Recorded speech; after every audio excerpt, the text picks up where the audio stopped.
Ada sebagian kawan-kawan menanyakan, Ustadz, bagaimana dengan doa yang Allahumma lakas sumtu wa bika amantu wa ala rizkika aftartu? Apakah itu juga bisa dibacakan? Karena ada yang menyebutkan bahwa itu dhaif. Ya, seperti apa mengamalkannya dan juga menyinergikan dengan doa yang pertama itu. Baik, kita coba lakukan 3 pendekatan. Yang pertama, kita lacak dulu status kedua hadis itu ya terdapat di mana. Dan setelah kita telusuri, nanti kita akan simpulkan derajat hadisnya seperti apa. Lalu baru kita bicara yang ketiga, bagaimana cara mengamalkan hadis-hadis yang sampai kepada kita. Apakah setiap yang sahih segera harus diamalkan? Apakah setiap yang dhaif juga tidak boleh sama sekali diamalkan? Lalu bagaimana konstruksi hukumnya? Yang ketiga ini menjadi yang terpenting dari pembahasan kita. Baik, yang pertama, dua-duanya hadis ini tentunya kita temukan di kitab-kitab hadis. Yang paling populer ada di Sunan Abu Daud.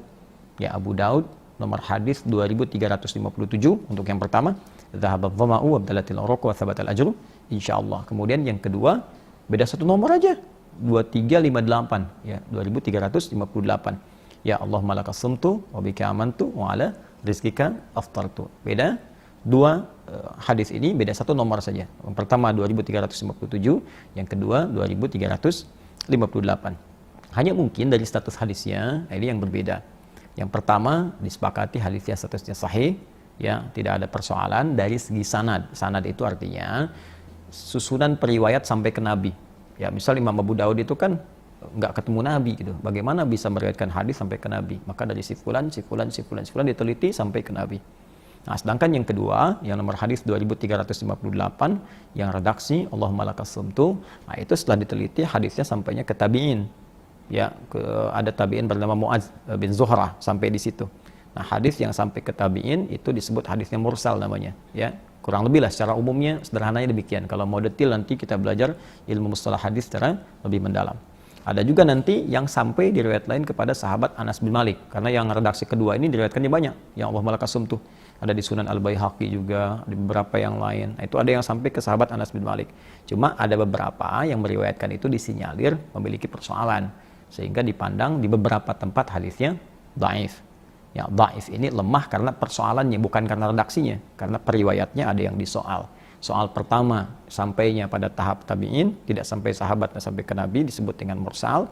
Yang kedua, ada yang sampai ke sahabat, bahkan dinisbatkan ke Nabi, cuma ada beberapa yang disebut bermasalah dari segi periwayatnya. Sehingga status hadisnya ada yang menyebut dhaif dari segi persoalan tadi, kemudian menyebut mursal karena ketidaksampainya kepada Nabi, walaupun yang tabi'in ini dianggap sebagai orang yang baik. Nah, sekarang kalau sudah tahu statusnya, bagaimana cara kemudian memberikan penilaian pada pengamalannya? Ya, kalau yang pertama tidak usah dibahas lah ya. Kalau yang sahih kita bisa amalkan, tidak ada masalah. Nah, sekarang kalau ada satu hadis dinilai dhaif, ya, puncaknya dhaif misalnya. Nah, itu seperti apa menyikapinya?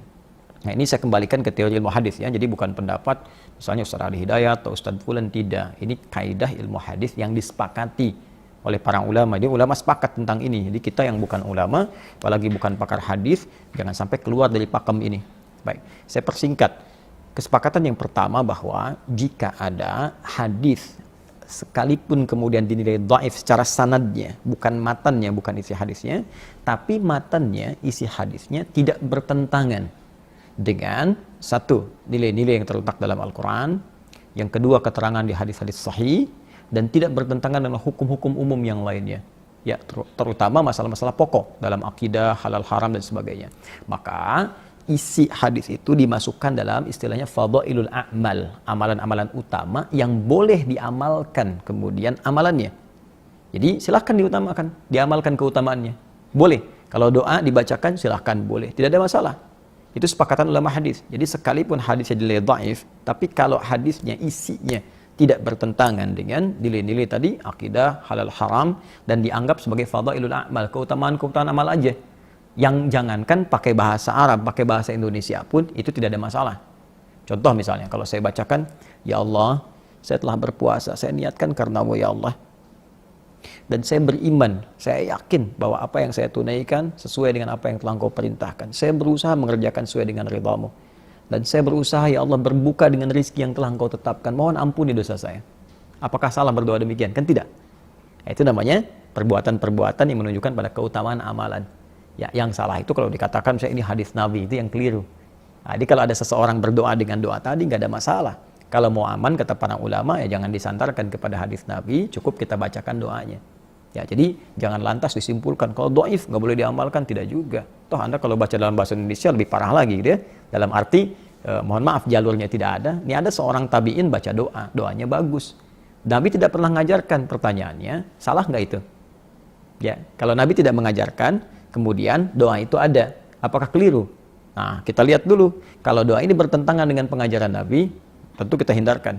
Tapi kalau doa ini tidak bertentangan, bahkan senilai atau selaras dengan anjuran Nabi, justru itu keutamaan. Sambil contoh begini. Hadis yang zahabad dhama wa abdalatil uruq, saya akan sampaikan di pertemuan lalu, itu baru doa pembuka, belum ada permintaan di situ. Itu baru pernyataan setelah selesai berpuasa, ya Allah. Yuk kita terjemahkan ya. Zahabad dhama, ya Allah, telah hilang rasa dahaga ini.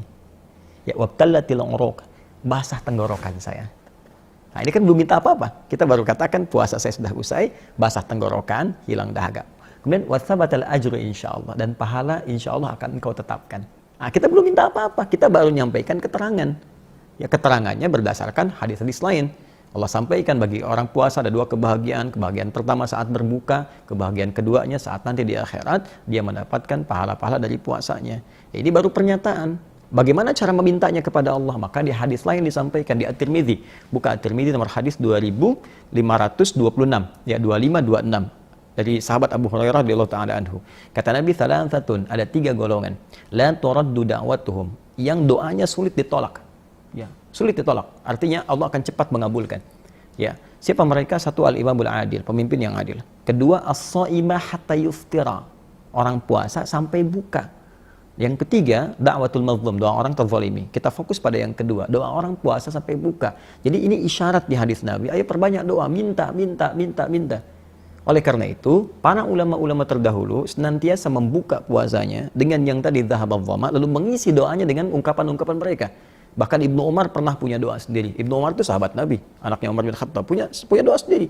Ya, Allahumma laka sumtu faghfirli, ya Allah, misal saya telah berusaha berpuasa, tolong ampuni dosa saya. Ya, saya punya catatan nih, ya, doa-doa ulama yang dari 4 mazhab, yang ketika mereka kemudian berdoa, ya saat berpuasa itu mereka bacakan doa pembukanya, kemudian mereka mintakan kepada Allah. Di doa pembuka dibacakan, doa mintanya yang akan dimohonkan itu dimintakan kepada Allah Subhanahu wa taala. Contoh, ini dari mazhab Hanafi, ya. Ini dari Al-Imam Fakhruddin Uthman bin Ali Az-Zailai, ya. Beliau mengatakan wa minas sunnati an yaqula 'indal iftar, dan termasuk sunnah, artinya sesuatu yang dianjurkan. Sunnah di sini mengacu pada keterangan Nabi tadi. Isyaratnya ayo baca doa, minta saat puasa. Ini waktu mustajab. Apa yang dibacakan? Kata beliau, Allahumma laka sumtu wa bika amantu wa 'alaika tawakkaltu wa 'ala rizqika aftartu. Tuh, coba bayangkan. Ya, beliau mengajarkan perbanyak doa. Kata beliau di antara doanya dibacakan, ya Allah, Allahumma laka sumtu, ya saya telah berpuasa karenamu, bika amantu, dan saya beriman kepadamu, alaika tawakkaltu, saya tawakal kepadamu ya Rabb, wa ala rizqika aftartu. Sekarang saya mau buka, mohon ya Allah anugerahkan rezeki terbaik dari bukaan-bukaan ini. Ini mazhab Hanafi. Artinya ketika Anda buka dengan hadis sahih tadi, dhahabadh dhama, bagus. Setelah itu tambah dengan doa minta, apa yang mau kita mintakan.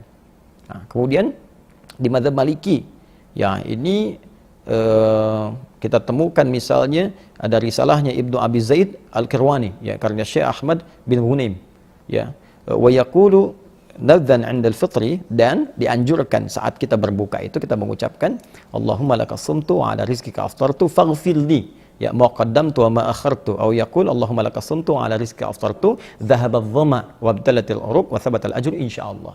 Nah, ini dalam mazhab Maliki. Kata beliau, ketika Anda kemudian berbuka itu dianjurkan membaca doa, perbanyak doa. Ya, di sini Allahumma lakas sumtu wa ala rizqika aftartu dhahabadh dhama wa abtalatil uruq wa thabatal ajru insyaallah. Digabungkan doanya. Di doa pembuka dibacakan, permohonan kita dimintakan kepada Allah. Demikian di mazhab Syafi'i juga, misalnya Imam An-Nawawi. Imam An-Nawawi masyaallah. Antum yang belajar Riyadhus Shalihin, ya. Awas, antum yang belajar Al-Arba'in. Ya, itu yang pengarangnya Imam An-Nawawi. Sekarang apa yang dikatakan oleh Imam An-Nawawi? Jangan sampai Arba'in antum pelajarin, ya, kemudian Riyadhus Shalihin antum kaji, sementara keterangan beliau yang lain antum tepikan misalnya. Ya, beliau ahli hadis, ahli ibadah, antum siapa gitu kan? Nah, mari kita lihat. Wal mustahab an yaqul 'inda iftarihi, dan dianjurkan akan lebih baik ketika seseorang itu berbuka dia berkata, Allahumma laka sumtu wa ala rizqika aftartu. Lima rawa Abu Hurairah qala kana Rasulullah sallallahu kana Rasulullah sallallahu alaihi wasallam idza shama thumma aftara qala Allahumma laka sumtu wa ala rizqika aftartu. Kata beliau yang pakar hadis ini, ya, dianjurkan membaca Allahumma laka sumtu, ya, kemudian wa ala rizqika aftartu. Ya Allah, untukmu saya berpuasa, sekarang ada rizki, dengan rizki itu saya akan berbuka. Karena diriwayatkan dari sahabat Abu Hurairah, diduga Nabi pernah mengatakan doa itu. Itu ada di kitab Al-Majmu, juz ke-6, halaman 363. Nah, jadi ini yang bicara ini, termasuk madhab Hambali, satu lagi. Madhab Hambali ini dikemukakan oleh Ibnu Qudamah Al-Maqdisi. Apa keterangan beliau? Wa yustahabbu ta'jilul iftar wa ta'khirus sahur, dan dianjurkan menyegerakan buka dan mengakhirkan sahur. Wa an yuftira 'ala tamar, kemudian berbuka dengan satu kurma. Wa illam yajid fa 'alal ma, kalau enggak menemukan satu kurma maka coba dengan peminum air bening. Ya, wa ayyaqula 'inda fitrihi, dan saat akan berbuka hendaknya dia berdoa, minta. Apa doanya? Allahumma lakas sumtu wa 'ala rizqika aftartu subhanaka wa bihamdik Allahumma taqabbal minni innaka antas samiul alim. Ya Allah, untuk aku berpuasa, Allahumma laka sumtu wa ala rizqika aftartu, dan dengan rizki itu aku berbuka. Subhanaka wa bihamdik, subhanak, ya Allah maha suci engkau, wa bihamdik, segala pujian untukmu. Allahumma taqabbal minni innaka antas samiul alim. Ya Allah, mohon terima puasaku ini, terima dariku, engkau pasti mendengar dan mengetahui kadar doa dan kesungguhanku berikhtiar. Tuh bayangkan, pada mazhab ada semua, ya, Hanafi, Maliki, Syafi'i, Hambali, semuanya imam besar mengatakan tidak ada masalah memadukan doa itu. Jadi kalau kita kompromikan, dhahabat dhama'nya baca untuk pembuka, selebihnya minta doa-doa. Mau pakai Allahumma laka sumtu, silakan. Mau istighfar, silakan. Tidak ada masalah. Nah, jadi jangan sampai salah memahami. Kesalahan paling fatal mengatakan kalau ada yang sahih, kenapa pilih yang dhaif? Nah, itu artinya Anda belum paham ilmu hadis. Karena di ilmu hadis itu, pertama, jangan benturkan antara hadis-hadis yang sahih dengan keutamaan fadilah amal dalam hadis dhaif. Karena tidak semua hadis dhaif itu harus kita tinggalkan. Kalau ada keutamaan amalan, boleh dilakukan. Yang kedua, ini juga salah paham. Karena yang sahih tadi itu dimaknai sebagai doa pembuka, sedangkan yang lainnya adalah pelengkap-pelengkap doa. Jika ingin mengambil, silahkan. Sahabat memiliki doanya. Kemudian tabi'in memiliki doanya. Ulama punya doanya. Kalau Anda punya doa sendiri pun dipersilahkan. Nabi memberikan contoh dasarnya supaya Anda meminta kemudian dengan luas sesuai dengan permintaan Anda.